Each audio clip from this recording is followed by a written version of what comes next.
Okay तो ये क्या है, एक बॉल शेप स्ट्रक्चर है, मतलब एक सेल्यूलर मास है, ठीक है। अब जैसे जैसे ये ग्रो करेगा, सिर्फ सेल की फॉर्म तो नहीं रह सकती, जिसमें सेल की फॉर्म है वो सेल्यूलर एग्रीगेट है, लेकिन अगर टिश्यू बनने हैं या ऑर्गन बनना है या ऑर्गन सिस्टम बनना है तो क्या होगा, इस सेल की अरेंजमेंट को ऐसे कुछ सेट करना होगा कि वो आगे टिश्यू बना पाए।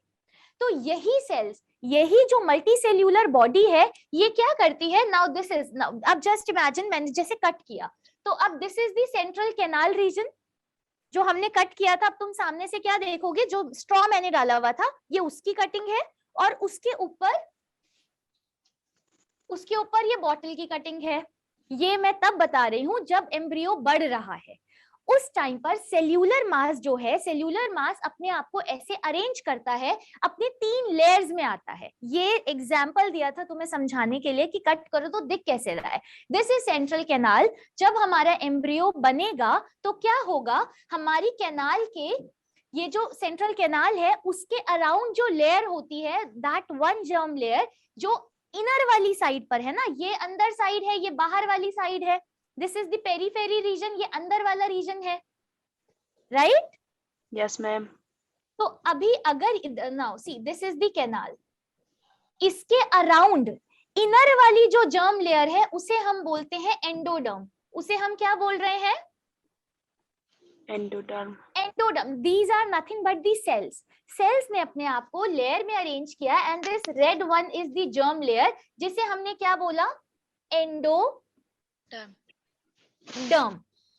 अगर तो ऑर्गेनिज्म डिप्लोब्लास्टिक है, अगर ऑर्गेनिज्म डिप्लोब्लास्टिक है तो हमें क्या देखने को मिला, ओके, इनर वाली लेयर उसके पास ये एंडोडर्म है, यस मैम। आउटर वाली उसके पास आउटर है, तो इसको मैं एक्टोडर्म बोल सकती हूँ। Yes ma'am. आउटर लेयर क्या हुई, these are nothing but the cells, ये इस लेयर में अरेंज्ड हैं। ये क्या है, ये है हमारी एक्टोडर्म। अगर ये 2 जर्म लेयर किसी ऑर्गेनिज्म के पास है तो हम उस ऑर्गेनिज्म को क्या बोलते हैं, दैट ऑर्गेनिज्म इज डिप्लोब्लास्टिक। वो ऑर्गेनिज्म क्या है, डिप्लोब्लास्टिक है। इसका मतलब डिप्लोब्लास्टिक ऑर्गेनिज्म में कौन सी 2 जर्म लेयर है, मीजो, एक एक्टोडर्म बाहर वाली और दूसरी मीजोडर्म। एंडोडर्म दैट इज अंदर वाली। अब एक क्वेश्चन जो बहुत फेवरेट है एग्जामिनर का, जो घुमा फिरा के आगे भी आ सकता है और एक बार आया है, कि डिप्लोब्लास्टिक ऑर्गेनिज्म में ये स्टेटमेंट की फॉर्म में क्वेश्चन आते हैं कि इसमें से करेक्ट स्टेटमेंट कौन सी है, इसमें से करेक्ट या इनकरेक्ट स्टेटमेंट कौन सी है, कि क्या डिप्लोब्लास्टिक ऑर्गेनिज्म के पास सिर्फ 2 लेयर हैं। सी मैंने तुम्हें बोला 2 जर्म लेयर है, पर मैंने ये तो नहीं बोला कि सिर्फ 2 लेयर है। डिप्लोब्लास्टिक ऑर्गेनिज्म के पास 2 जर्म लेयर हैं। There is an undifferentiated layer between ecto and endoderm, that is mesoglial layer, mesoglia. This is undifferentiated layer. ये अभी differentiated नहीं है, बस ये एक layer है जो germ layer नहीं है। ये इसके बीच में एक cellular layer है which is undifferentiated. इसे हमने क्या बोला, this pink layer is mesoglia. इसके यहाँ पर लिख लो, this is undifferentiated layer present between ecto and endoderm, present between ecto and endoderm. Do write it down. हमारे पास, and this organism is okay, ओहो हाँ, दिस ऑर्गेनिज्म इज डिप्लोब्लास्टिक। अगर किसी organism में 2 जर्म लेयर हैं, ऐसा नहीं है कि 2 ही लेयर हैं, तीसरी लेयर दिखी ना हमें, ये mesoglea, but this is not the germ layer. 2 germ layer है लेकिन एक अनडिफरेंशिएटेड मीजोग्लिया है, this is mesoglea but this is not germ layer, ये जर्म लेयर नहीं है। I should not right it here. इतना समझ में आया? Yes ma'am. ये लिख लिया तुम लोगों ने? जी मैम। क्लियर कर दूं? Yes ma'am. All right, now move on to triploblastic organism. Same, मैंने क्या बनाया, ये सेंट्रल कैनाल बनाई. इस सेंट्रल कैनाल में मैंने क्या बनाया, सेंट्रल कैनाल में मैंने एंडोडर्म की लेयर बनाई, क्योंकि 3 जर्म लेयर है ना. ये एंडोडर्म थी, this is ectoderm. Now here is another germ layer जो मीजोग्लिया अब डिफरेंशिएट हुई और इसने क्या बनाया, इसने थर्ड जर्म लेयर बनाई, दैट इज मीजोडर्म. ये तीसरी जो जर्म लेयर है, इधर से बनाती हूं मैं. This third germ layer is mesoderm. This third germ layer is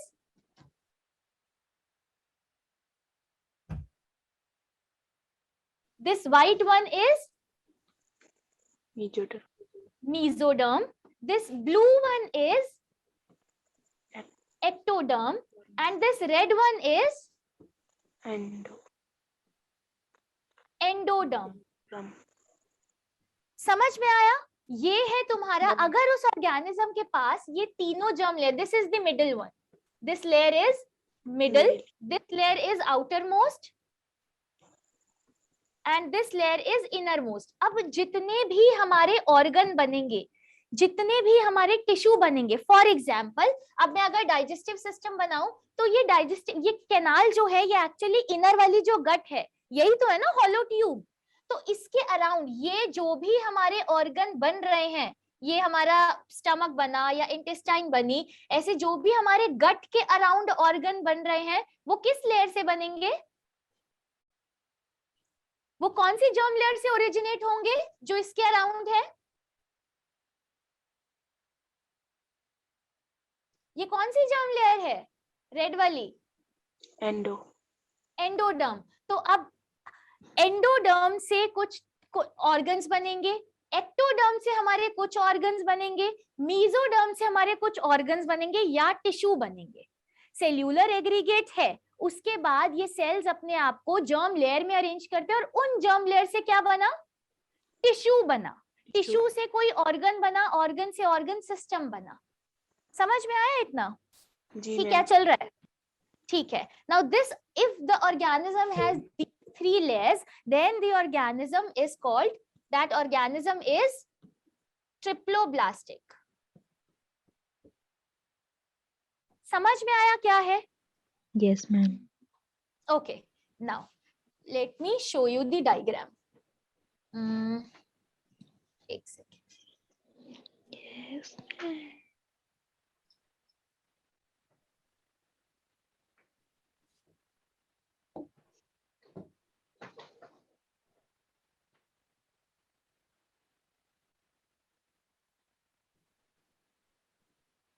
Can you see this?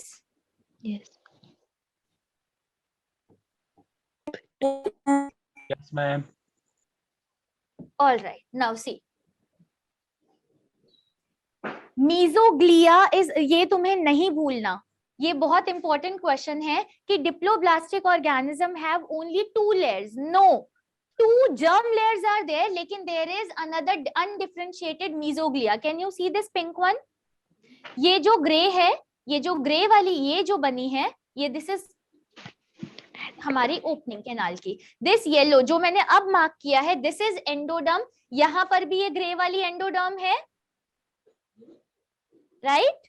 Yes. दिख रहा है तुम लोगों को? उसके बाद ब्लू वाली देखो, ये ब्लू वाली जो लेयर है, दिस इज एक्टोडर्म. यहाँ पर भी ये ब्लू वाली एक्टोडर्म है. Yes, ma'am.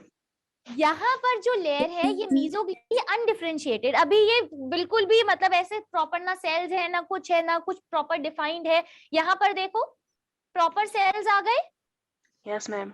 Now here is the mesoderm layer. ये मीजोडर्म यहाँ है. तो अगर ये तीनों लेयर, ये ऐसा पैटर्न है एम्ब्रियोनिक डेवलपमेंट में, वो ऑर्गेनिज्म ट्रिप्लोब्लास्टिक होगा. और यहाँ पर अगर ऐसा पैटर्न है डेवलपमेंट के टाइम पर, तो ये ऑर्गेनिज्म Diploblastic. होगा. यहाँ तक किसी को कोई दिक्कत? No, ma'am. No, समझ ma'am. में आया? क्लियर है सब कुछ? All right. नाउ इसको मैं बैकग्राउंड पर ही आ जाती हूँ. हाँ, तुमने पुराना पहले मतलब सब कुछ नोट कर लिया था बोर्ड से? Yes, ma'am. Okay, another criteria, हमने जर्म लेयर देखा, अब दूसरा क्राइटेरिया है बॉडी कैविटी। दूसरा क्राइटेरिया क्या है? Body cavity. बॉडी कैविटी, और इस बॉडी कैविटी को हम एक अलग नाम से बुलाते हैं, that is coelom. Yes ma'am. Ma'am. That is coelom. Coelom. ठीक है, अगर देखो बॉडी कैविटी ऐसा नहीं कोई खाली जगह, कैविटी मींस खाली जगह, ठीक है। अब कैविटी, कौन सी कैविटी हमारी बॉडी के लिए ट्रू बॉडी कैविटी है? नॉर्मली ऐसे तो बहुत ऑर्गेनिज्म के अंदर सेल्स के बीच में खाली स्पेस होता है, हम उसे ट्रू बॉडी कैविटी नहीं कहेंगे। That means true body cavity के लिए एक पर्टिकुलर चीज डिफाइंड है कि कब कौन सी कैविटी होगी जिसे हम ट्रू बॉडी कैविटी कहेंगे, राइट? देखो, अगर तो बॉडी Yes, कैविटी ma'am. या तो बॉडी कैविटी नहीं होगी, कौन सी वाली बॉडी कैविटी नहीं होगी? जिससे हमने ट्रू बॉडी कैविटी डिफाइन कर रखा है, जो मैं तुम्हें अभी बताऊंगी। अगर बॉडी कैविटी नहीं है तो हम उस ऑर्गेनिज्म को क्या बोलेंगे? कि वो ऑर्गेनिज्म एसीलोमेट है। क्या बोलेंगे? एसीलोमेट। एसीलोमेट है, मतलब Yes. उसमें बॉडी कैविटी एब्सेंट है। कौन सी Yes, वाली ma'am. Body cavity? जो मैं अभी तुम्हें डिफाइन करूंगी कि कौन सी ट्रू बॉडी कैविटी होती है। यहीं पर पहले बता देती हूँ ताकि तुम कंफ्यूज ना हो। ये कैसे पता चलेगा कि किसी ऑर्गेनिज्म के अंदर बॉडी कैविटी है? अगर वो बॉडी कैविटी दोनों तरफ से मेसोडर्म से लाइन हो तो वो बॉडी कैविटी है। फॉर एग्जाम्पल, यहां पर मैं एक छोटा सा डायग्राम बनाकर तुम्हें दिखाती हूँ। See, this is endoderm, this is endoderm,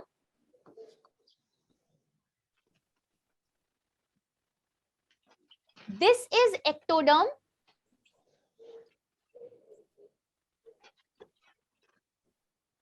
इसके बीच में मेसोडर्म। मेसोडर्म कब होगी? सी, जो मैंने अभी तुम्हें बताया कि बॉडी कैविटी मैंने कब बोला? जब वो मेसोडर्म से लाइन हो, मेसोडर्म से और सारी तरफ से। सारी तरफ से का क्या मतलब है? ये एक मेसोडर्म की सेल्स है, ये मेसोडर्मल सेल्स है। कभी भी सेल अपने उतने ही नंबर में तो डिफाइन नहीं रहते ना, we are multicellular body. अगर कोई ऑर्गेनिज्म ग्रो कर रहा है तो उसके सेल को डिवाइड होना पड़ेगा, Yes, ma'am. राइट? अगर ये मेरी फिंगर के सेल हैं तो ये फिंगर के ही, अगर ये डिवाइड कर रहे हैं तो वो सेल यहाँ हो या यहाँ हो, है तो फिंगर का ही सेल ना।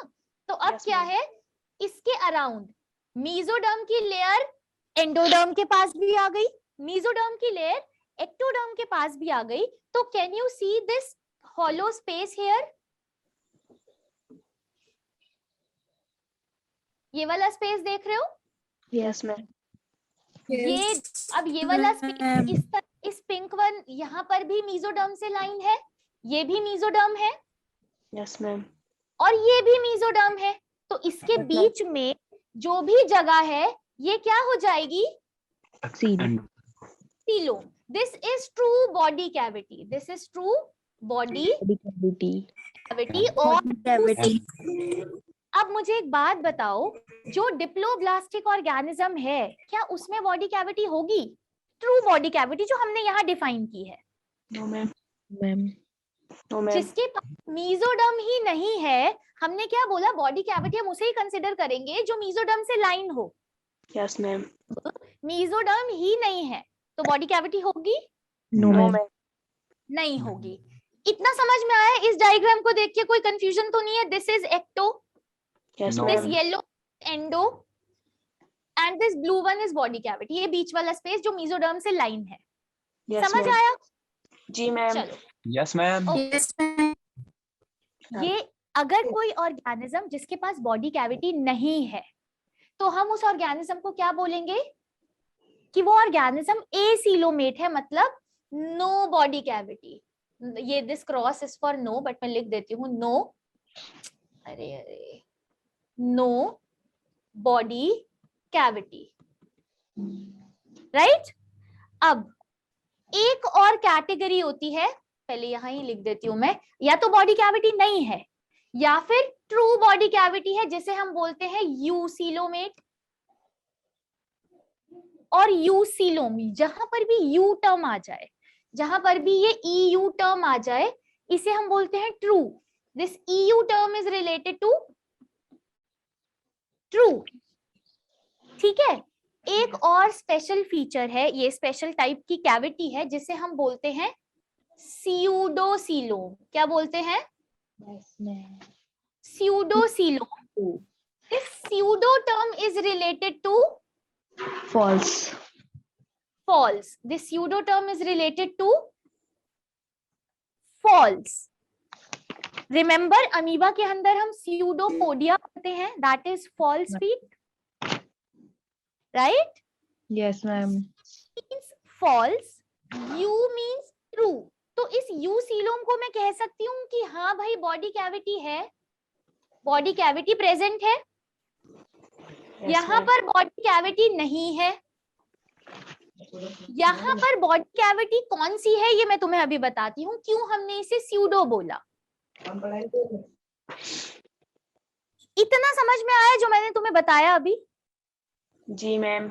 Yes, ma'am. ओके, अब एक चीज समझना, मुझे एक चीज बताना। मैंने तुम्हें एक डायग्राम दिखाया था, मैंने तुम्हें एक पहले मैं तुमसे पूछ लेती हूँ। देखो, अगर किसी के पास बॉडी कैविटी है, ट्रू वाली बॉडी कैविटी है या स्यूडो भी है, तो वो ट्रिप्लोब्लास्टिक होगा ही होगा। क्या हम ये कह सकते हैं? Yes, ma'am. जिस भी ऑर्गेनिज्म के पास सीलोम है वो ट्रिप्लोब्लास्टिक होगा ही होगा, ये हम कह सकते हैं, Yes, ma'am. क्योंकि यही तो मीजोडर्म नहीं हुई तो बॉडी कैविटी नहीं होगी। तो अगर मीजोडर्म है दैट मींस वो ट्रिप्लोब्लास्टिक है, Yes, Yes, ma'am. ma'am. Right? Yes, but क्या ma'am. ये जरूरी है कि all triploblastic organism have this true body cavity? No, ma'am. No, ma'am. Okay, मेरी स्टेटमेंट बहुत ध्यान से सुनना, मैं क्या कह रही हूँ। ऑल सीलोमेट्स आर, मैं लिख देती हूँ यहाँ पर, एंड दिस इज इंपॉर्टेंट, ये चाहे तुम लिख लो कहीं नोट करके। इसको इरेज कर दूं या मैं यहाँ कहीं साइड में लिखती हूँ, रुको। Yes, ma'am. ma'am.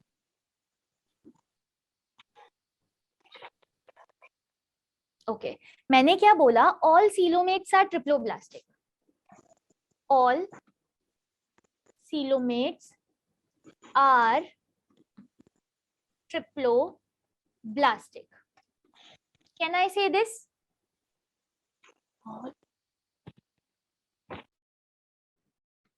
All triploblastic organisms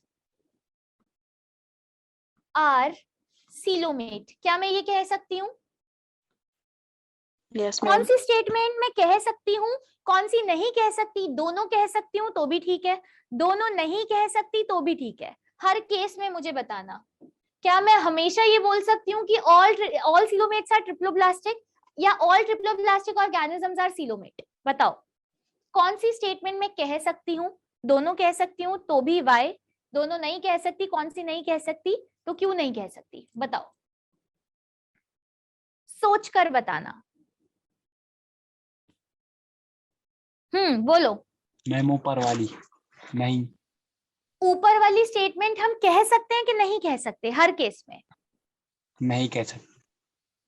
ऊपर वाली स्टेटमेंट हम हर केस में नहीं कह सकते। ये किसने मुझे बोला? Amisha. Okay, and Anish to me is नहीं सेकंड वाली। अच्छा, सेकंड वाली कह सकते हैं, फर्स्ट वाला सही है, सेकंड वाली सही है। अनिश, सेकंड सही है कि फर्स्ट सही है? सेकंड। सेकंड सही है।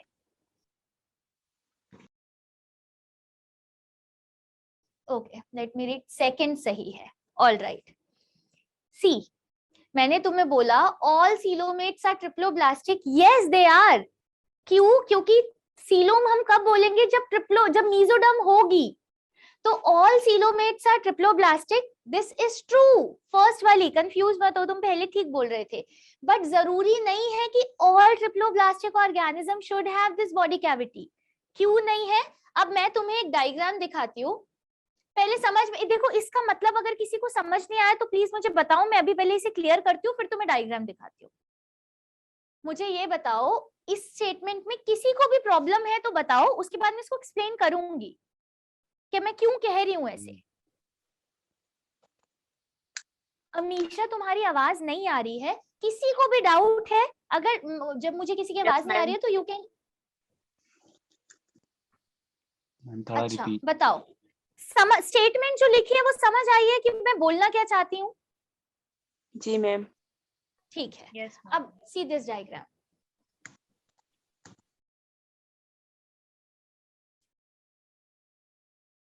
यही डायग्राम दोबारा देखो, मैं जूम करती हूँ।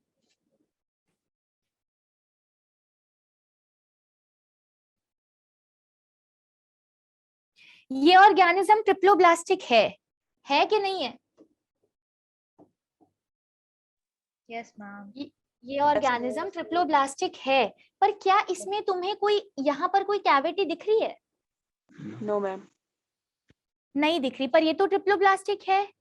तो क्या all triploblastic organism are coelomate? ये ट्रिप्लोब्लास्टिक है लेकिन ये सीलोमेट तो नहीं है। अपनी एनसीईआरटी में यहाँ पर ये पॉइंट लिखो कि this is triploblastic but not coelomate,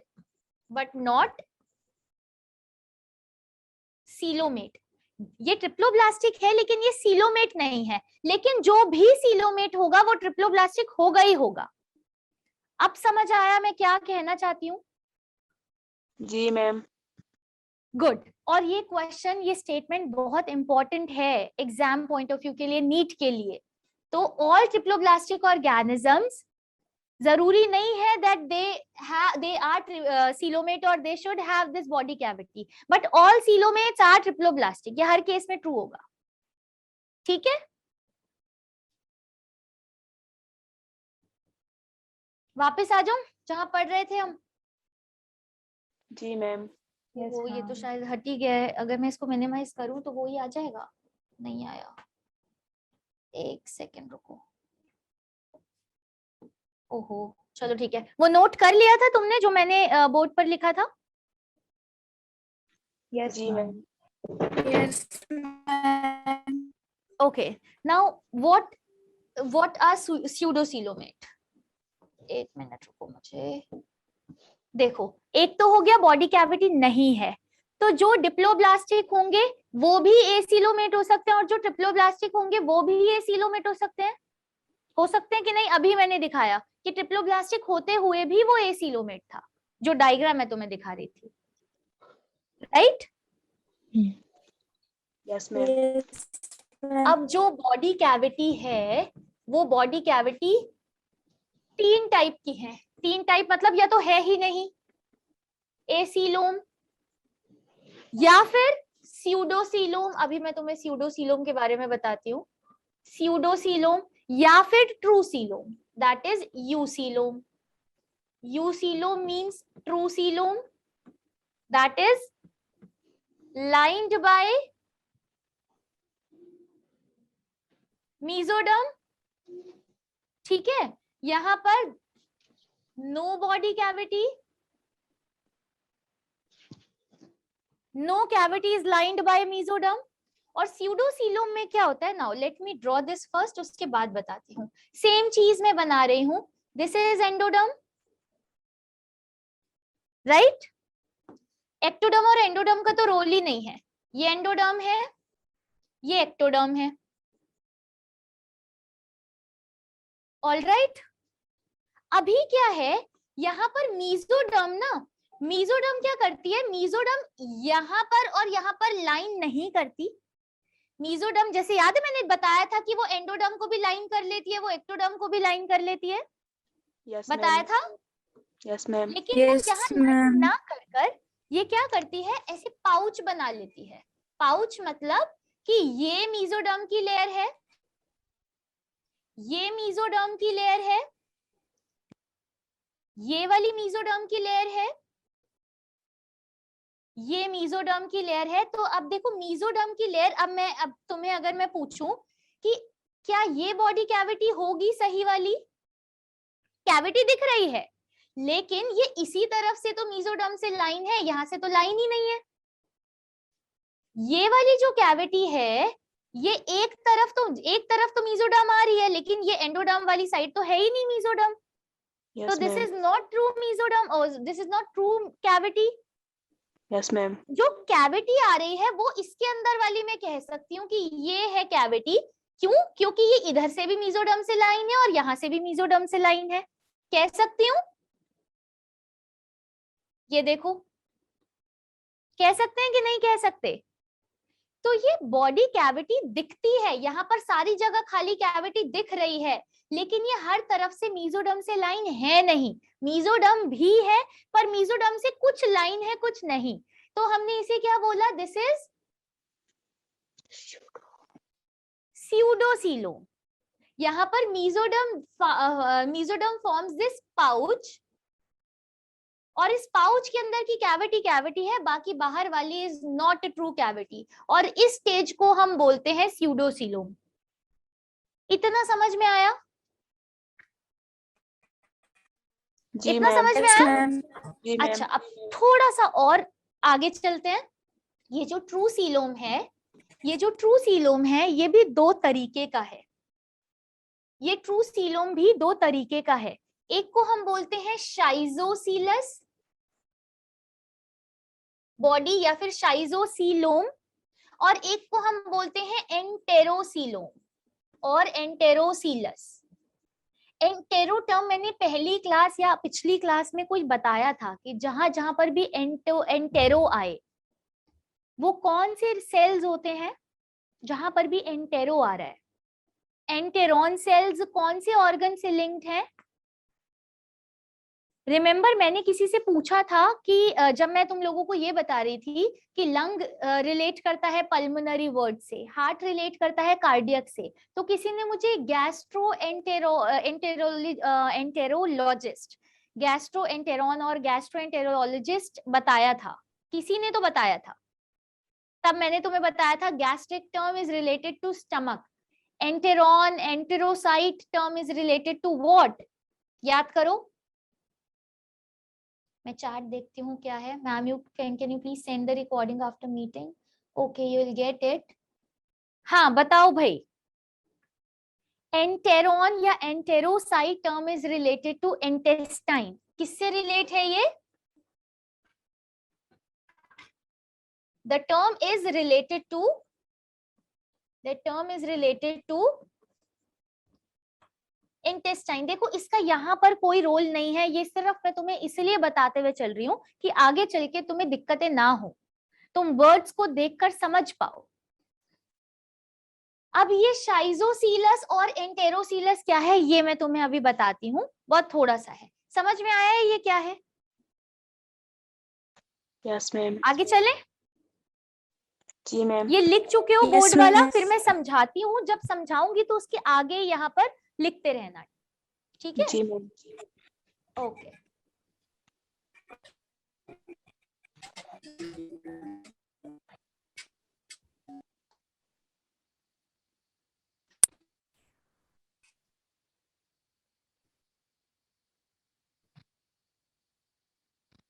पहले तो यही समझो कि सीलोम क्या है क्या नहीं है, ठीक है? उसके बाद मैं आगे चलती हूँ। तुम लोगों को ये दिख रहा है?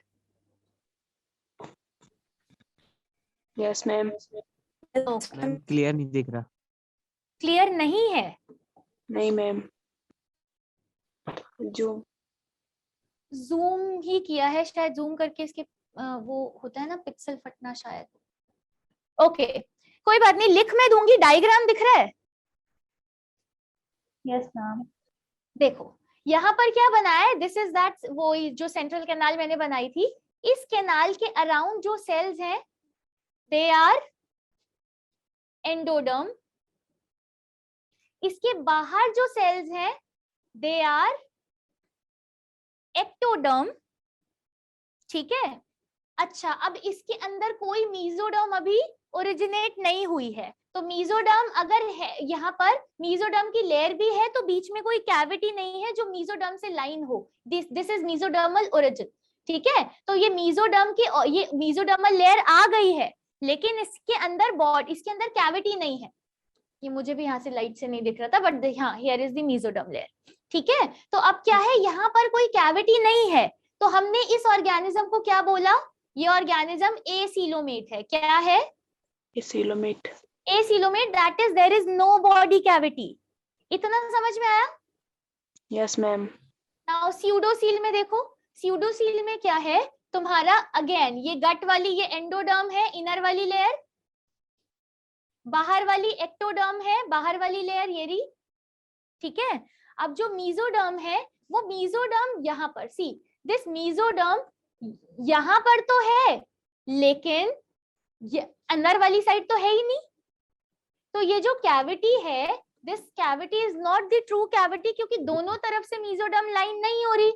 तो दिस इज स्यूडोसील, ये स्यूडो लिखा है, pseudo means false body cavity. अब यहाँ पर आ जाओ, यहाँ पर क्या है, ये जो मैं ब्लू से मार्क कर रही हूँ, ये पूरी मीजोडर्म की लेयर है, ये पूरी की पूरी मीजोडर्म की लेयर है। तो जो भी यहाँ कैविटी है, ये भी मीजोडर्म है, ये भी मीजोडर्म है, ये भी मीजोडर्म है, ये अंदर वाली एंडोडर्म, बाहर वाली एक्टोडर्म। तो यहाँ जो भी कैविटी होगी वो ट्रू बॉडी कैविटी होगी।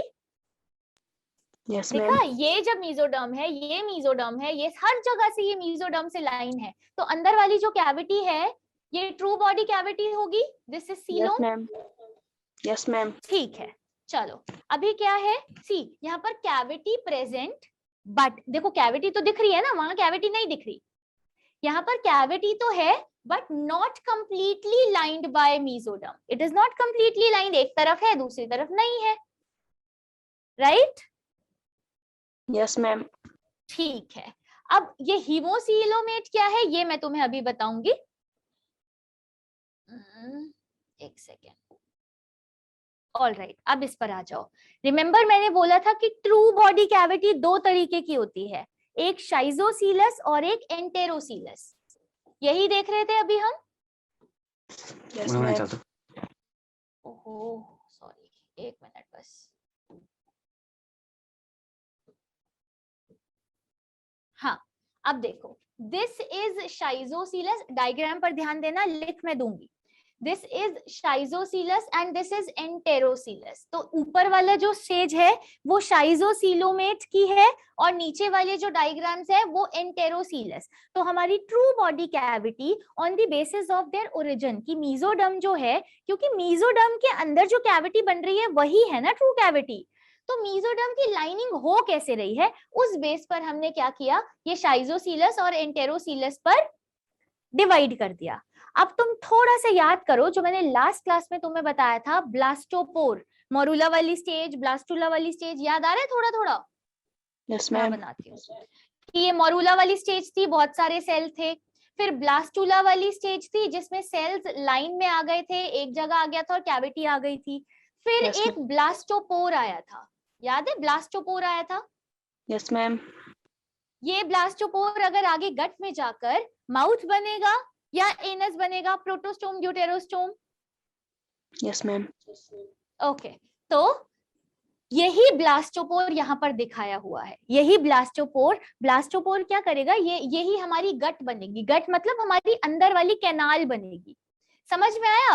अब यही ये जो कैविटी, ये जो डीप जा रहा है, ये हमारी गट बनेगी। गट मतलब हमारी इंटेस्टाइन, हमारा ये फूड पाइप बनेगा, ठीक है। अब क्या है, देखो हमें इतना तो पता है कि एक्टोडर्म और एंडोडर्म है ही, अगर कोई टिश्यू बनेगा तो डिप्लोब्लास्टिक तो है ही ना ऑर्गेनिज्म, Yes, ma'am. अगर है तो, अगर कोई टिश्यू बनना है तो अभी क्या है, नाउ सी दिस, ये तुम एक्टोडर्म देख रहे हो, ये बाहर वाली लेयर, ये वाली, दिस इज एक्टोडर्म, ठीक है, ये पूरी एक्टोडर्म है। This is Yes, blastopore. अब Yes, क्या ma'am. है, ये जो एक्टोडर्म है, ये एक्टोडर्म के कुछ सेल्स, देखो एक ही सेल है ना, जाइगोट ही आगे चल के मरूला बना रहा है, वही आगे चल के ब्लास्टुला, तो है एक ही टाइप के सेल, बस वो अब डिफरेंशिएट हो रहे हैं। तो अगर ये एक्टोडर्म के सेल्स, थोड़े से सेल यहाँ से अलग से हट गए, ग्रुप ऑफ सेल्स हैं, बहुत सारे सेल्स हैं, तो अब यहाँ से अगर ये थोड़े से सेल हट गए, नाउ कैन यू सी, अब मैं दोबारा इसको इधर बनाती हूँ, ये हमारी एक्टोडर्म है, एक्टोडर्म के कुछ सेल्स अलग हो गए, ये एक्टोडर्म के कुछ सेल्स अलग हो गए, और इन्हें हमने क्या बोला, अब ये एक्टोडर्म में शामिल नहीं रहे, इन्होंने बोला कि अब हमारा बस अलविदा, हम कह रहे हैं एक्टोडर्म वाला सीन कोई है नहीं, जो तुम करोगे, अब हम बिल्कुल अलग हट गए। तो अब क्या है, ये सेल एक्टोडर्म से अलग हो गए और अब ये अपना काम करेंगे। these are early mesodermal cells. अब ये जाके क्या बनाएंगे, मीजोडर्म की लेयर बनाएंगे. देखो ग्रुप ऑफ सेल्स ही थे ना जो अपने आप को एक्टो और एंडो में डिवाइड कर रहे थे. कहीं से कोई प्रिंटिंग तो आई नहीं थी कि एक्टोडर्म है या एंडोडर्म है, Yes, ma'am. राइट? सिर्फ जेनेटिक इंफॉर्मेशन थी जिसके बेस पे डिवाइड हो रहे थे सेल्स. अब क्या है, यही एक्टोडर्म के कुछ सेल्स हो गए सेपरेट, और सेपरेट होने के बाद उन्होंने बोला these are early mesodermal cell, क्योंकि अब वो एक्टोडर्म का पार्ट ही नहीं है. तो अब इन्होंने क्या बनाया, ये अपने मीजोडर्म के सेल्स अलग हो गए, अब ये क्या बनाएंगे, मीजोडर्म की लेयर बनाएंगे. नाउ सी दिस, ये मीजोडर्म की लेयर बनते बनते जैसे जैसे ऑर्गेनिज्म बढ़ेगा, जैसे जैसे ये एम्ब्रियो डेवलप होगा, ये मीजोडर्म की लेयर आगे ये क्या हो गई, स्प्लिट हो गई. ये मीजोडर्म की लेयर स्प्लिट का क्या मतलब है, इसने एंडोडर्म, भाई ऑर्गन बनेंगे ना, ऑर्गन बनेंगे, टिश्यू बनेंगे, तो इसको किसी को भी अगर मुझे ग्रो करना है तो आई हैव टू एक्सपैंड, मतलब मुझे मेहनत ज्यादा करनी पड़ेगी, मुझे अपने Yes, ma'am. जो भी मैं कर रही हूँ अपने एरिया को एक्सपैंड करना पड़ेगा ना, अपने Yes, ma'am. कंफर्ट जोन से बाहर आना पड़ेगा. तो अभी क्या है कि ये मीजोडर्म जब बढ़ रही है तो बढ़ने के बाद इसने पूरा एरिया कवर अप किया और ये स्प्लिट हो गई. इसी की स्प्लिटिंग अब याद करो जो मैं तुम्हें बता रही थी, ट्रू कैविटी क्या है, जो मीजोडर्म से लाइन हो. अगर ये मीजोडर्म के सेल के स्प्लिट होने से कैविटी बनी, ये कैविटी आ गई. अब this is true cavity. Mesoderm के सेल बढ़े, बढ़ने के बाद वो स्प्लिट हो गए, स्प्लिट होने के बाद जो कैविटी उसके अंदर बनी उसे हमने क्या बोला, शाइजोसीलस, शाइजोसील कैविटी. सील इज कैविटी, तो ये ऑर्गेनिज्म क्या हुआ, schizocoelous. This is a part of true cavity. लेकिन अब इसमें मीजोडर्म बनी कैसे, उस बेस पर हमने शाइजोसील और एंटेरोसीलस ऑर्गेनिज्म हम देख रहे हैं. तो है ये ट्रू कैविटी का पार्ट.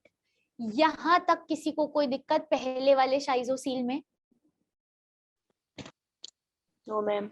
अपने एनसीईआरटी के अंदर जहां पर ये बॉडी कैविटी वाला सेक्शन है, उस बॉडी कैविटी में जहां पर ये true body cavity coelomate organism लिखा है, तो इस सीलोमेट ऑर्गेनिज्म के अंदर तुम यहीं पर लिख लो कि एक ऑर्गेनिज्म है जो शाइजोसीलस है और एक ऑर्गेनिज्म है जो एंटेरोसीलस है. शाइजोसीलस क्यों है, कैसे बना, formed by the splitting of mesodermal buds. ये जो मीजोडर्म के सेल्स अलग हुए हैं अब, उनके स्प्लिटिंग से जो कैविटी बन रही है दैट इज ट्रू कैविटी. क्योंकि लाइन तो है ही ना, ये भी मीजोडर्म है, ये भी मीजोडर्म है, तो इसके अंदर की कैविटी ट्रू कैविटी हुई, राइट? Yes, ma'am. अब आ जाओ एंटेरोसीलस पर. Yes, इसमें ऊपर ma'am. कोई दिक्कत तो नहीं है किसी को भी? No, ma'am. All right. ओहो, No, ma'am. ठीक है ठीक है. अब आ जाओ एंटेरोसीलस पर. नाउ सी दिस, ये जो ब्लास्टोपोर यहाँ बन रहा था, इसमें मैंने तुम्हें बोला था एक्टोडर्म अलग होके कुछ सेल्स अलग हो गए, कुछ सेल्स यहाँ से अलग हो गए जो मीजोडर्म बना रहे हैं. Now here you can see, ये एक्टोडर्म जो थी, ये एक्टोडर्म क्या बनाती है, हमारी गट बनाएगी. मैंने बार बार बोला ये हमारी फूड पाइप बना रही है.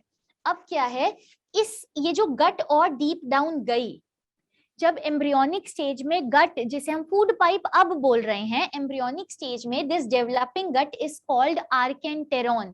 क्या बोलते हैं हम इसे, आर्केंटेरॉन. सी आया एंटेरॉन, एंटेरॉन आया. Yes, ma'am. Archi term is related to primitive वाला. तुम लोगों ने बायोलॉजिकल क्लासिफिकेशन में आर्की बैक्टीरिया सुना, eubacteria, archaebacteria Yes, ma'am. सुना है ये टर्म आर्के? Bacteria. तो archae term is related, let me write it here. Archae, रुको, आई एम रियली सॉरी, ये मेरे बार बार हाथ लग रहा है.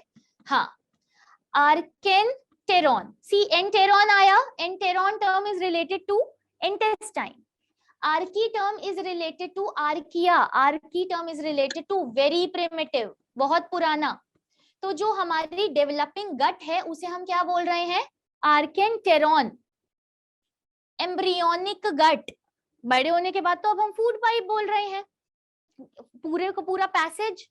तो अब ये जो पैसेज बना, अभी क्या थे यहाँ पर सेल्स ने अलविदा कह दिया था, अब क्या है ये आगे चलकर इधर ही, कैन यू सी, ये आर्केंटेरॉन आपस में क्या हो रही है, स्प्लिट हो रही है। ये आर्केंटेरॉन क्या हुई, आर्केंटेरॉन के अंदर से ही पाउच बना, ये पाउच क्या हुआ, इस पाउच सेल से सेपरेट हो गया और यही सेपरेट होकर आगे बड़ा हो गया। तो यहाँ पर जो cavity I, again it is lined bye mesoderm, लेकिन वहां पर क्या हो रहा था, पहले ही सेल अलग हो रहे थे। यहाँ पर क्या हो रहा है, यहाँ पर ये जो आर्केंटेरॉन की जो गट है, इसका पाउच ये बन रहा है। डिफरेंस समझ में आया क्या है? तभी हमने इसे एंटेरोसीलस बोला, एंटेरोसीलस। एंटेरो मींस ये जो गट बन रही है यहाँ, ये दिस इज, अब जो भी ये बनेगा, यहाँ एंडोडर्म थी, ये एक्टोडर्म की लाइनिंग है, ये आगे चल के पाउच में अलग हुई, formed from the pouch of archenteron. ये क्या बनी थी, formed from the splitting of mesodermal cells. समझ में आया? Yes ma'am. सबको नहीं आया मैं दोबारा एक्सप्लेन कर सकती हूँ, पर डाउट में मत रहना। बताओ, if you want to write it, मैं इसको बड़ा करके लिख देती हूँ अगर समझ में नहीं आ रही है चीजें तो। दो इतनी जरूरत है नहीं, जो मैं अभी लिख देती हूँ दोबारा वही लिखोगे, चल जाएगा काम।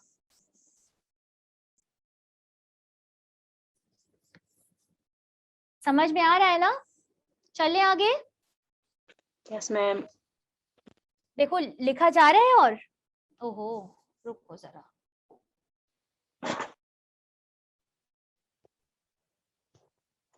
मैम रिकॉर्डिंग भेज दिख रहा है? दीजिए। हाँ, रिकॉर्डिंग चाहिए?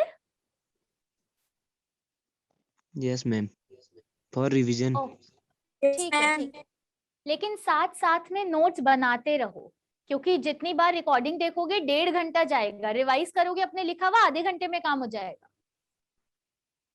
आगे चले, इसको हटा दूं, बॉडी कैविटी समझ में आई? जी मैम। चलो वेरी गुड।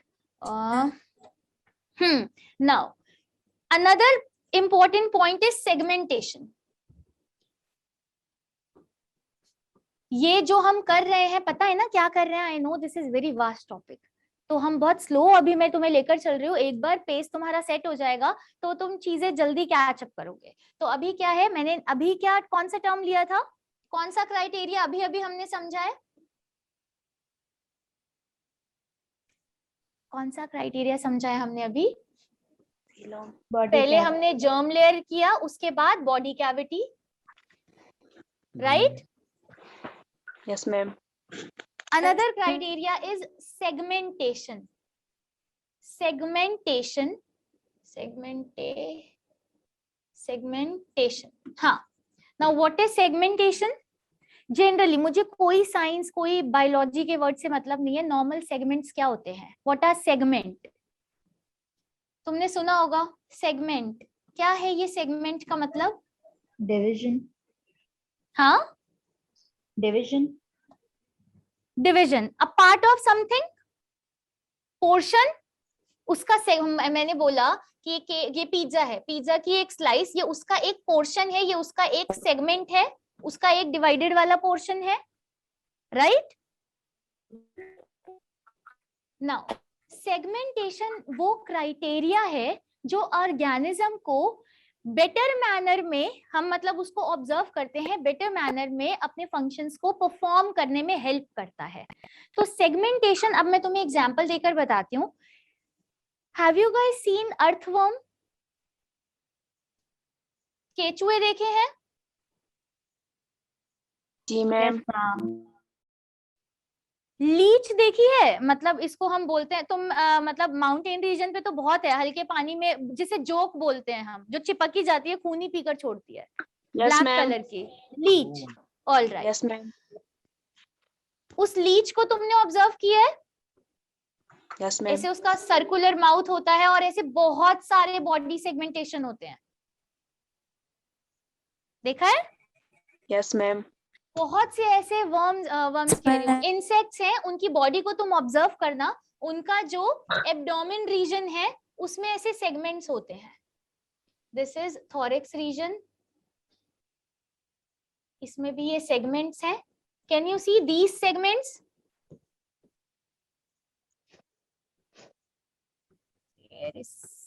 कोई भी इंसेक्ट समझ लो इसे, उनकी बॉडी पे ऐसे सेगमेंट्स होते हैं, ऐसे पैर तुमने देखे होंगे बहुत सारे। मेरे एक स्टूडेंट ने मुझसे पूछा था कॉकरोच के कितने घुटने होंगे जब इतने सारे पैर हैं, तो तुम मुझे बताना उसके कितने घुटने हैं।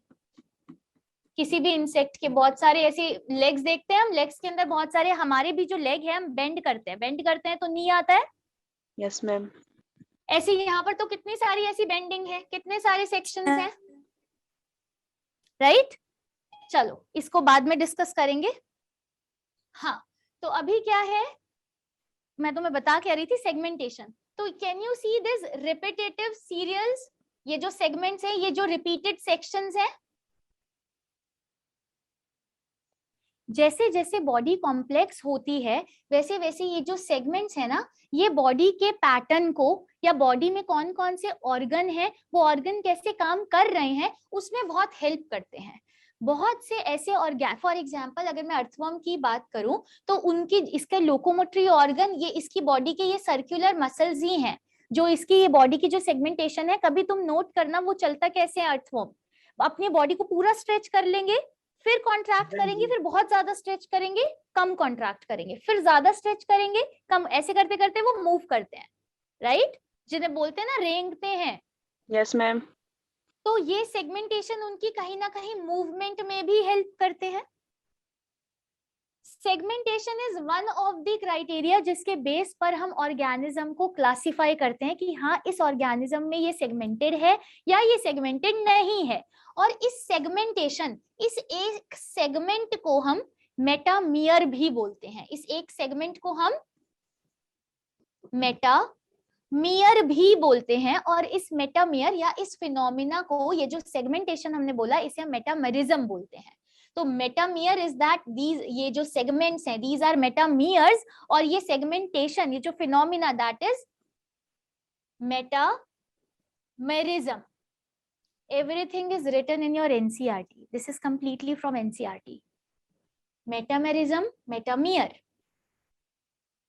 समझ में आया कि क्या हो रहा है?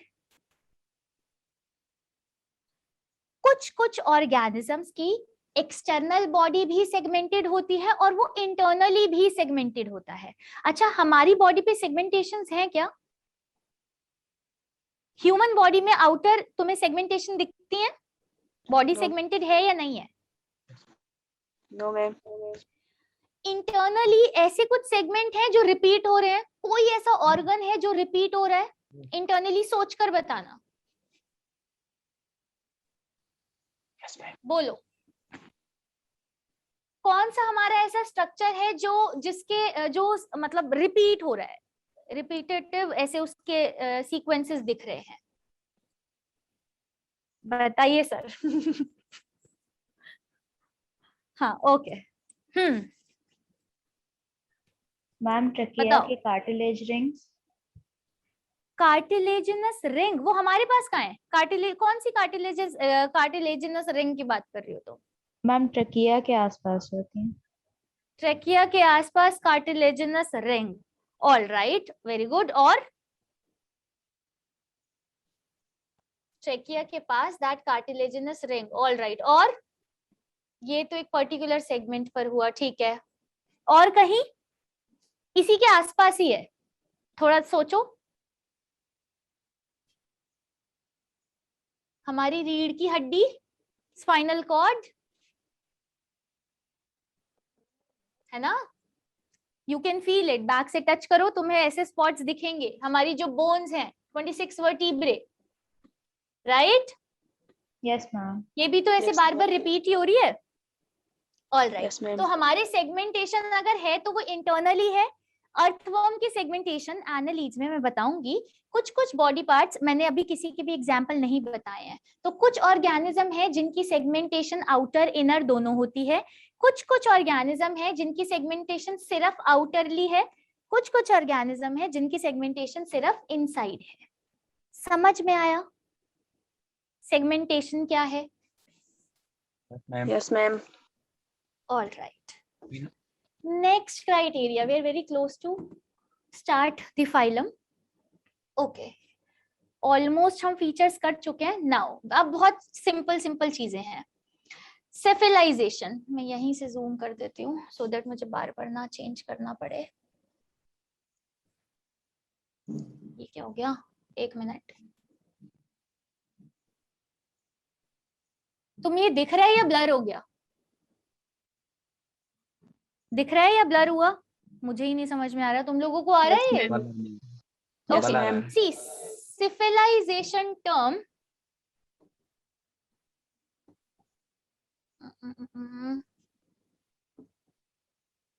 ब्लर आ रहा है मैम।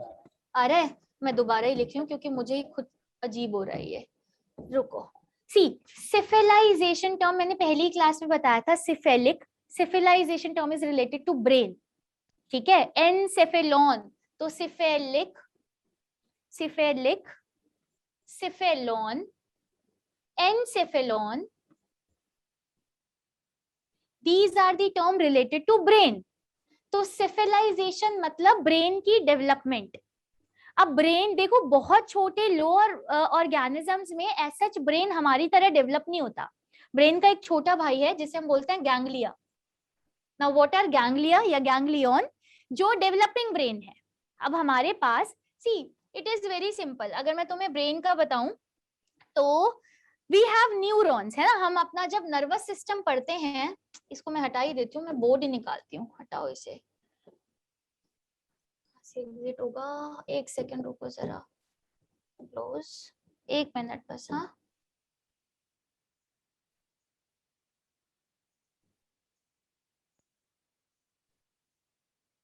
ओह ओके। हाँ, civilisation term is related to brain। Civilization means brain, brain की डेवलपमेंट। अब जैसा डेवलप्ड हमारा ब्रेन है, लोअर ऑर्गेनिजम्स में प्रॉपर ऐसे ब्रेन नहीं है। हमारे ब्रेन में क्या है? Nothing but the group of neurons, right. हमारा ब्रेन कैसे बना है? न्यूरॉन के सेल्स, हमारा नर्वस सिस्टम ही ब्रेन बना रहा है ना। Yes, ma'am. Group of neurons and some other tissues, neurons and nervous system के दूसरे सेल्स।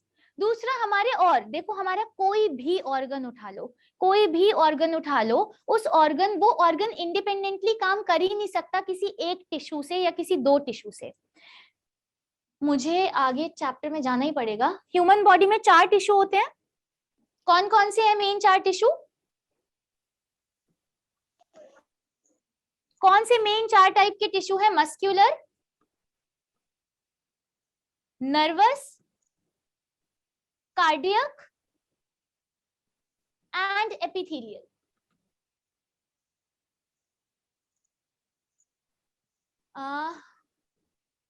ओहो, ये तो कार्डियक मैंने मसल बना लिया, I am really sorry. Epithelial, muscular और कौन सा बचा? कनेक्टिव। हाँ, कार्डियक लिख दिया था मैंने, कनेक्टिव। हमारे ह्यूमन बॉडी में या एनिमल में के अंदर 4 टाइप के, कौन से हैं? 4 टाइप के मेन टिश्यू हैं। Epithelial tissue, muscular tissue, nervous tissue and connective tissue. जो भी हमारी बॉडी, देखो टिश्यू से ही ऑर्गन बना है ना, और मेन यही 4 टिश्यू हैं। काम अगर मैं तुम्हें बताऊं, एपिथेलियल टिश्यू हमारी पूरी बॉडी की लाइनिंग बनाता है, प्रोटेक्टिव कवरिंग। किसी भी ऑर्गन को कवर करने का काम इस एपिथेलियल टिश्यू का है। हमारी मूवमेंट का काम मस्क्यूलर टिश्यू का है। हमारा कुछ भी, कोई भी मैं काम कर रही हूँ, कोई भी कनेक्टिविटी मेरी बॉडी में, एक जगह से दूसरी जगह कोई चीज जा रही है और वो कोऑर्डिनेटेड मैनर में जा रही है, मुझे बाहर के चेंज का पता चल रहा है, वो नर्वस टिश्यू की वजह से पता चल रहा है। कनेक्टिव मेरे हर ऑर्गन को जोड़ के रखती है। अगर मतलब खाना मैं कहाँ से खा रही हूँ, पहुंच कहाँ रहा है, एनर्जी कहाँ बन रही है, तो जो कनेक्टिविटी है ये बहुत बड़ा है कनेक्टिव टिश्यू। तो ये मेन 4 टाइप के टिश्यू हैं जो हमारी बॉडी के साथ काम कर रहे हैं।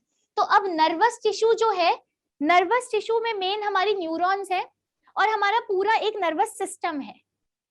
कोई भी सिस्टम किसी एक टिश्यू पर डिपेंड नहीं करता। एग्जाम्पल, मेरा स्टमक है, एक ऑर्गन मैंने ले लिया, मेरा स्टमक है, स्टमक को कवर करने के लिए लाइनिंग भी होगी, दैट इज एपिथेलियल टिश्यू। इतना स्ट्रॉन्ग HCl प्रोड्यूस करता है हमारा स्टमक, इतना स्ट्रॉन्ग एसिड प्रोड्यूस करता है, स्टिल हमारी अपनी लेयर क्यों नहीं जलती? सुना है कभी कभी एसिडिटी हो जाती है, पेट में जलन हो रही है, सुना है? यही एपिथेलियल टिश्यू के जो सिक्रीशन है म्यूकस, यस मैम, ये कम हो जाते हैं, जिसकी वजह से हमें जलन फील होती है। तो हमारा एक ऑर्गन में, कोई भी ऑर्गन, तुम XYZ कोई भी ऑर्गन उठा लो बॉडी का, वो हर किसी टिश्यू पर डिपेंड करता है। ये भी बताने का इसलिए मोटिव है क्योंकि एक ऑर्गन, जब हम ऑर्गन लेवल की बात करते हैं तो देयर आर डिफरेंट ऑर्गन, और हर एक ऑर्गन सब टिश्यू पर डिपेंड करता है। यहाँ पर लाइनिंग कौन करेगा? Epithelial tissue. इसके अंदर चर्निंग मूवमेंट होती है। चर्निंग मूवमेंट मतलब जब खाना आएगा तो इसकी खाना जब मूव करेगा तो वो खाने की मूवमेंट में यहाँ पर there is a churning movement, मतलब समथिंग लाइक लो लेवल वाली मिक्सर ग्राइंडर। तो अब क्या है, ऐसे बहुत तेज टर्निंग नहीं हो रही है, लेकिन इस मस्कुलर मूवमेंट की वजह से हमारा खाना प्रॉपरली मिक्स हो पाता है इस एसिड में और जूसेस में। और ये मूवमेंट किसकी वजह से होगी? मस्कुलर टिश्यू की वजह से। कोई भी मूवमेंट हमारी बॉडी में मसल्स की वजह से हो रही है। नर्वस सिस्टम, कब कितना HCl रिलीज होना है। तुम खाना नहीं खाते हो, आदत बन जाती है ना, 2 बजे के टाइम दिन में रोज खा रहे हो, एक दिन नहीं खाया तो दिन में भूख लगेगी, है कि नहीं है? एसिड अपने आप प्रोड्यूस होता है, ज्यादा देर भूखे रहोगे एसिडिटी हो जाएगी। कितना एंजाइम कब प्रोड्यूस होना है, कब वो बंद होना है, everything is related to nervous system. जो खाना हमने खाया वो पचकर कहाँ गया? ब्लड के अंदर। यहाँ के सेल्स को न्यूट्रिशन किसने दिया? ऑक्सीजन किसने दिया? ब्लड ने दिया। हमारी बॉडी में कितने खाने के साथ हम बैक्टीरिया कंज्यूम कर लेते हैं? हमारे फाइटर सेल्स इस कनेक्टिव टिश्यू की वजह से जा रहे हैं। तो एक ऑर्गन में सारे के सारे टिश्यूज प्रेजेंट है। ऐसे ही ब्रेन भी एक ऑर्गन है। ये बताने का इतनी कहानी यहाँ पर आना था। ब्रेन में भी सारे टिश्यू प्रेजेंट है। मेनली जो ब्रेन काम कर रहा है वो मेन हमारा नर्वस सिस्टम की वजह से कर रहा है, that is one of the major tissue, but that doesn't mean कि कोई और यहाँ पर कुछ नहीं होगा। ब्रेन की भी कवरिंग एपिथेलियल सेल्स होंगे। ब्रेन में भी तो ऑक्सीजन पहुंचनी है ना, ब्रेन के अंदर भी खाना पहुंचना है सबसे ज्यादा। अभी तुम पैसिवली अगर दिमाग लगा के सुन रहे हो, कभी नोट किया है कि जब तुम बहुत समझ से कोई चीज पढ़ते हो तुम्हें भूख लगती रहती है? तुम कुछ काम नहीं कर रहे हो, कोई फिजिकल एक्टिविटी नहीं कर रहे हो, लेकिन अगर तुम अपना दिमाग चलाए जा रहे हो तो तुम्हें भूख लगेगी। जब बहुत इंटेंस पढ़ाई करते हो तो भूख लगती है, करते हो नहीं करते हो? अब करना तो बताना, भूख Yes, लगी ma'am. कि नहीं लगी? हाँ, तो वहां पर क्या है, ब्रेन में ब्लड का पहुंचना बहुत जरूरी है। सुना है, सारे दरवाजे खोल के पढ़ा करो, ऑक्सीजन आनी चाहिए दिमाग तक प्रॉपरली। ब्रेन में सबसे पहले, brain and heart is the most important organ जहां पर ऑक्सीजन, खाना, सब कुछ सबसे पहले पहुंचता है, क्योंकि वो रुक गए तो हम रुक जाएंगे। तो ये जो न्यूरॉन्स हैं, ये न्यूरॉन्स का ग्रुप है जो ब्रेन बना रहा है, और न्यूरॉन्स आर दी तारे, हमारी बॉडी की वायर। पूरा सर्किट फॉर्म हो रहा है, ब्रेन इस तारों का गुच्छा, उसके अंदर नर्वस, हमारी स्पाइनल कॉर्ड, एक प्रॉपर कनेक्टिविटी जहां से तारे जुड़ रही हैं ब्रेन के पास, इस गुच्छे के पास।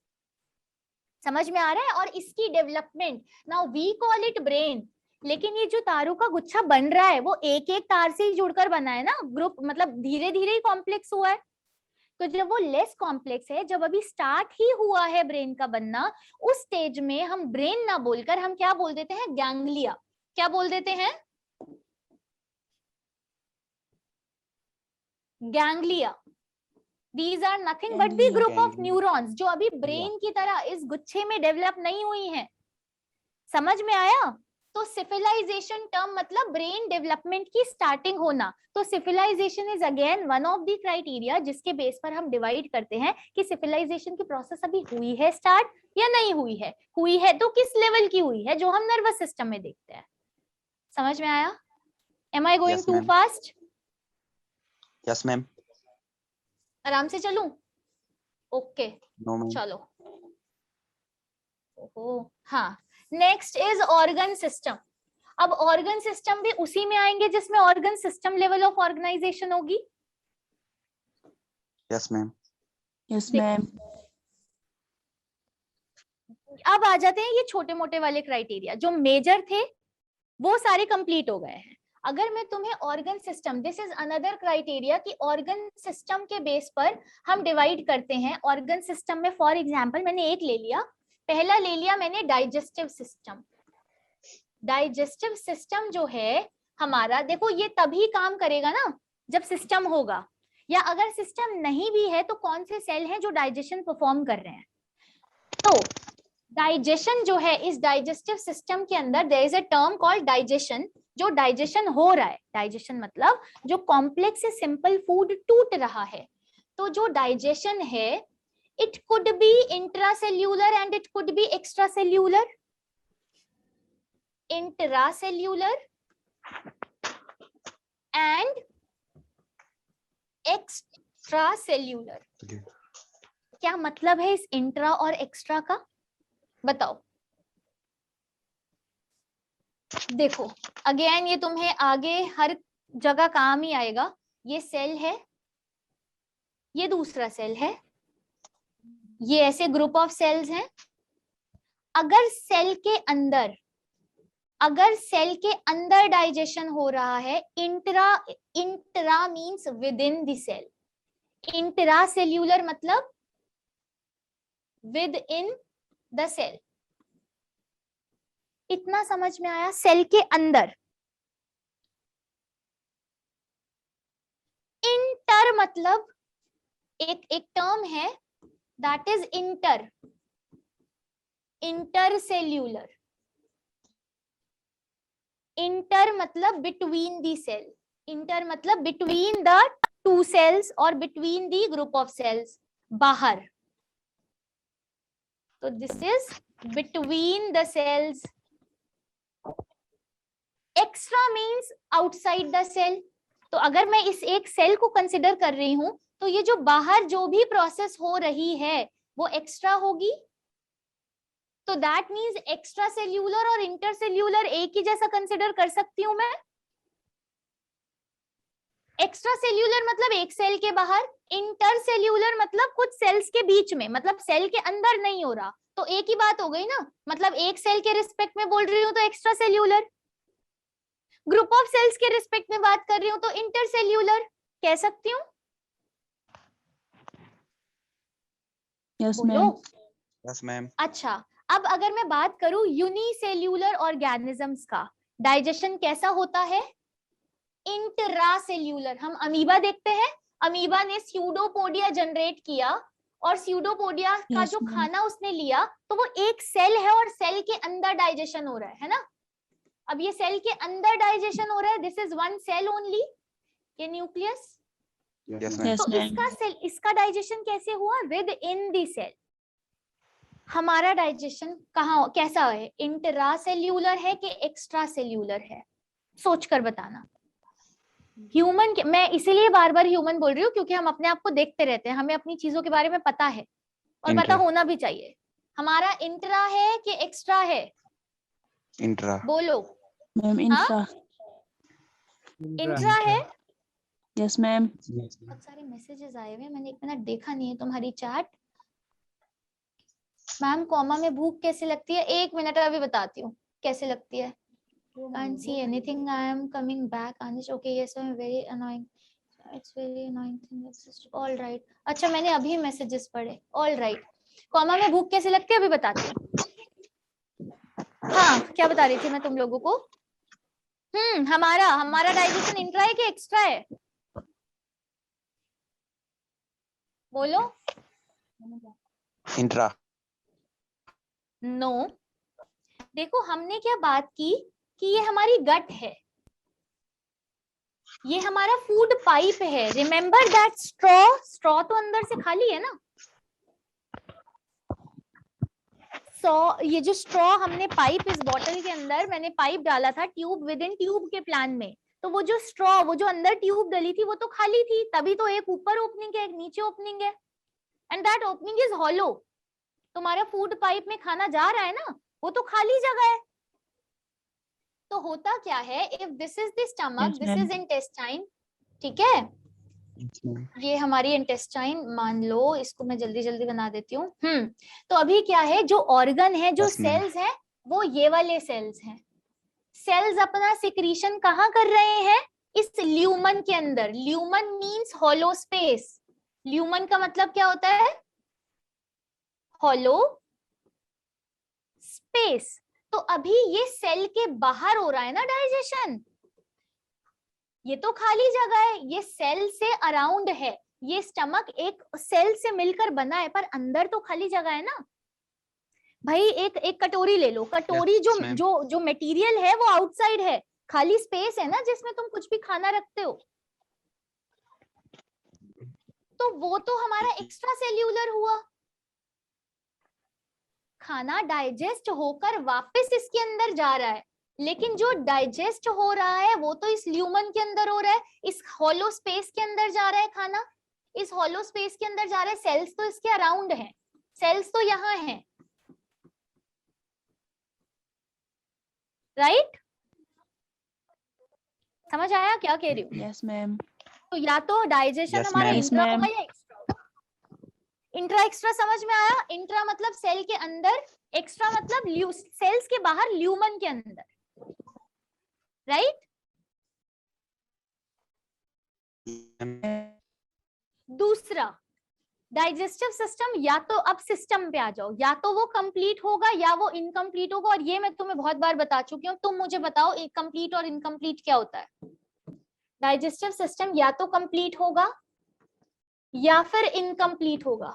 अब मुझे बता दो कंप्लीट और इनकम्प्लीट क्या है, बोलो। कंप्लीट और इनकम्प्लीट डाइजेस्टिव सिस्टम क्या है? जिसमें पूरा साइकिल कंप्लीट होता है। अभिजीत प्लीज दोबारा बोलो, तुम्हारी आवाज बहुत कट गई है और मुझे सुनाई नहीं दिया। बोलो। मैम जिसमें पूरा सर्किल पूरा होता है। जिसके पास कंप्लीट, जिसके पास दो ओपनिंग है, एक ओपनिंग एक्ट कर रही है माउथ की तरह, दूसरी ओपनिंग एक्ट कर रही है एनस की तरह, that is complete digestive system. Incomplete digestive system में एक ही ओपनिंग है जो माउथ और एनस दोनों की तरह काम कर रही है। एक ही ओपनिंग है जहां से इजेशन भी हो रहा है और इंजेशन भी हो रहा है, खाना जा भी रहा है और आ भी रहा है। कंप्लीट डाइजेस्टिव सिस्टम जहां पर एक माउथ एक एनस, वो स्ट्रॉ वाली थिंग है, tube with in tube body plan है। अब एक बात बताओ, इनकम्प्लीट डाइजेस्टिव सिस्टम में कह सकती हूँ ब्लाइंड सैक में है, क्योंकि वहां तो एक ही ओपनिंग है, राइट? यस और नो कह Yes, सकते हैं? ma'am. ओके। तो डाइजेस्टिव सिस्टम के भी बेस पर हम बोल सकते हैं कि डाइजेस्टिव सिस्टम कंप्लीट है कि इनकम्प्लीट है। किसी बॉडी में या किसी ऑर्गेनिज्म में इंट्रासेल्यूलर डाइजेशन है कि एक्स्ट्रा सेल्यूलर डाइजेशन है। दूसरा, एक सिस्टम हमने डाइजेस्टिव लिया,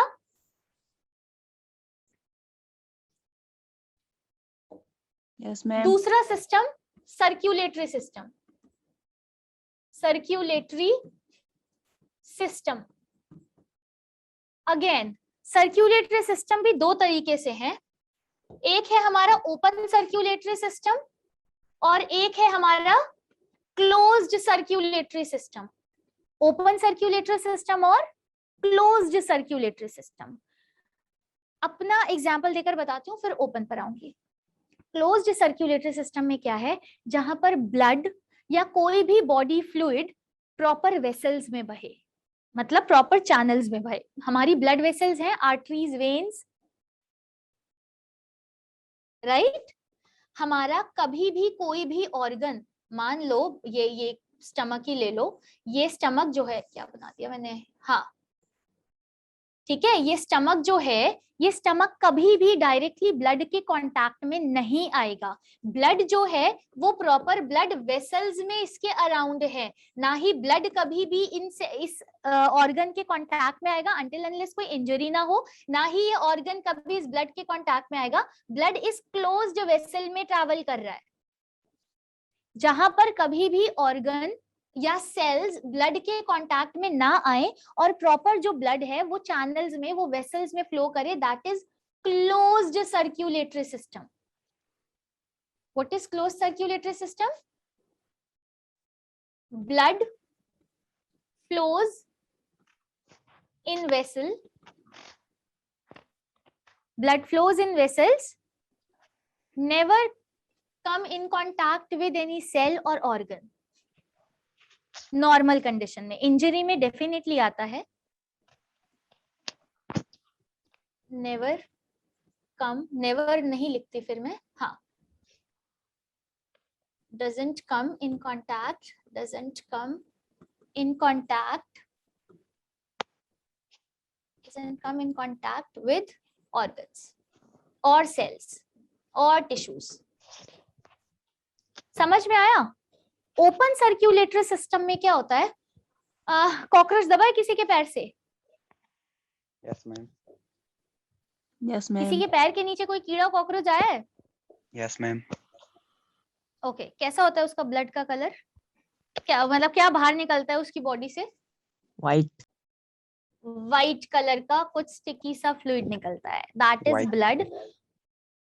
आवाज आ रही है ना? किसी ने कुछ बोला कि Yes, आवाज ma'am. नहीं आ रही? हाँ, तो ब्लड जो है वो क्लोज्ड वेसल में नहीं फ्लो करता. वो कहाँ फ्लो करता है? रिमेम्बर जो हमने बॉडी कैविटी पढ़ी, ये नॉर्मल एक बॉडी कैविटी है जिसे हम साइनस, साइनस या ल्यूमन, खाली जगह को हम क्या बोल देते हैं? साइनस और ल्यूमन. यहाँ पर कोई एक ऑर्गन है और यहाँ पर ब्लड फ्लो कर रहा है, यहाँ पर ब्लड फ्लो कर रहा है. ब्लड के लिए कोई क्लोज्ड वेसल्स नहीं है.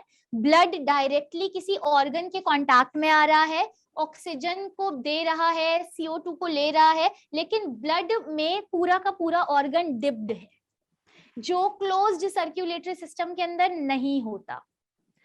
इंसेक्ट्स के केस में, कॉकरोच के केस में there is open circulatory system. And remember मैंने उस टेबल में तुम्हें बताया था कि हीमोसिलोमेट में अभी बताऊंगी तुम्हें, याद है ये टर्म लिखा हुआ था वहां पर? Yes ma'am. Yes, ma'am. Open circulatory system के अंदर जब ब्लड वेसल्स में फ्लो नहीं कर रहा लेकिन बॉडी कैविटी में फ्लो कर रहा है, जिसके अंदर ऑर्गन्स और ब्लड का डायरेक्ट कांटेक्ट है, तो उसे हम क्या बोलते हैं? जिनके अंदर ब्लड है और वो बॉडी कैविटी में फ्लो कर रहा है, उन्हें हम क्या बोल रहे हैं? Haemocoelomate. Haem term is related to blood. याद देखो, haemoglobin, haem, haem term is related to blood. RBC के अंदर हीमोग्लोबिन होता है ना, जो ऑक्सीजन से बाइंड करता है. Yes ma'am. Yes, ma'am. तो ये haem term is related to blood. ठीक है, अच्छा, यस मैम. ओके, समझ में आया? Vascular also, vascular term is related to body fluids जो फ्लो कर रहे हैं, mainly blood. Open circulatory system में there is no blood vessel, no blood vessel. लिखो यहाँ no blood vessel. Blood comes in contact with cells और organ. No blood vessel. Blood comes in contact with organ. तो यहाँ तुम ऐसा बना भी सकते हो. This is the hollow space. ये this is the organ. यहाँ से blood. This is blood. This is organ. ये हमारा blood है बाहर और blood directly contact में है और यहीं से सीधा diffusion हो रहा है. कुछ भी सामान का ट्रांसपोर्टेशन हो रहा है, इधर से उधर जा रहा है वो, राइट? ये किया सर्कुलेटरी सिस्टम. लिखा तुम लोगों ने? Yes, ma'am. समझ आया है? Yes, ma'am. ओके, अब कोमा में भूख किसने पूछा था? अनिश ने. हाँ, कोमा में भूख हम बताते नहीं है, लगती है, बट अगेन जब हम सो रहे होते हैं तो हमारे ऑर्गन्स काम कर रहे होते हैं ना हमारे लिए. हमारा हार्ट काम कर रहा होता है, हमारा ब्रेन काम कर रहा होता है, कॉन्शियसली नहीं लेकिन सबकॉन्शियसली ब्रेन काम करता है. सपने आते हैं, दिमाग में हमेशा चीजें चलती रहती हैं, और नहीं भी चल रही तो ब्रेन बाकी दूसरे ऑर्गन्स को तो कर रहा है ना, मतलब रेगुलेट कर रहा है. Yes, तो ma'am. उस टाइम पर तुम्हारी बॉडी में खाने की वैसे भी जरूरत है। हम बोल नहीं सकते, अगर हमें भूख लग भी रही है हम नहीं खाएंगे तब भी गुजारा चलेगा। इट इज जस्ट हम वीक होते रहेंगे क्योंकि हमारा रिजर्व्ड, हमारा स्टोर्ड फूड काम कर रहा है। पर हम खुद ही, कॉमा में पर्सन बताता नहीं है उसे भूख लग रही है, कॉमा में खुद ही पर्सन को ग्लूकोज की ड्रिप्स लगाई जाती है, क्योंकि क्या हो रहा है, उसके ऑर्गन्स काम कर रहे हैं भाई। उसका डाइजेस्टिव सिस्टम जो काम कर रहा है उसे भी तो एनर्जी चाहिए। एक छोटा मैम। सा एग्जांपल बताती हूँ तुम्हें। पेट्रोल भरवाने के लिए पेट्रोल खर्च करके पेट्रोल पंप तक जाना है।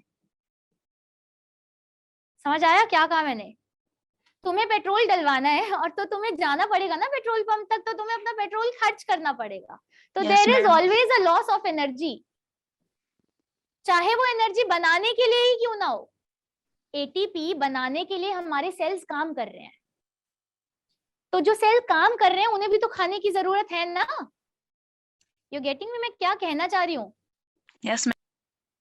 हाँ, तो हमेशा हमेशा हमारे बॉडी ऑर्गन्स क्योंकि काम करते रहते हैं, चाहे एटीपी बनाने के लिए क्यों ना करे, तो उनको भी तो खाना चाहिए, उनको भी तो न्यूट्रिशन चाहिए। तो हम हमेशा खाना खुद से प्रोवाइड करते हैं ताकि ब्रेन को इनफ खाना मिलता रहे और ब्रेन जल्दी रिकवर करे। जब हम बीमार पड़ते हैं तो हमें क्या बोला जाता है, हेल्दी खाना खाओ, तभी आपकी दवाइयां भी असर करेंगी। तो जो कॉमा में पेशेंट को हम दवाइयां दे रहे हैं, अगर उसका डाइट हम ठीक नहीं रखेंगे, उसको प्रॉपर न्यूट्रिशन नहीं प्रोवाइड करेंगे, तो उसकी बॉडी रिकवर करेगी? जल्दी नहीं करेगी।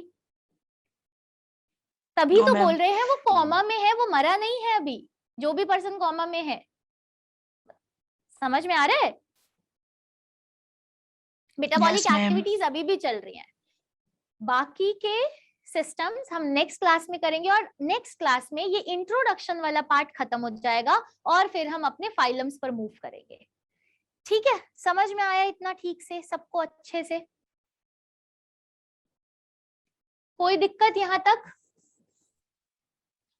No, बोलो। ma'am. चलो बाकी नेक्स्ट क्लास में मिलते हैं, ठीक है?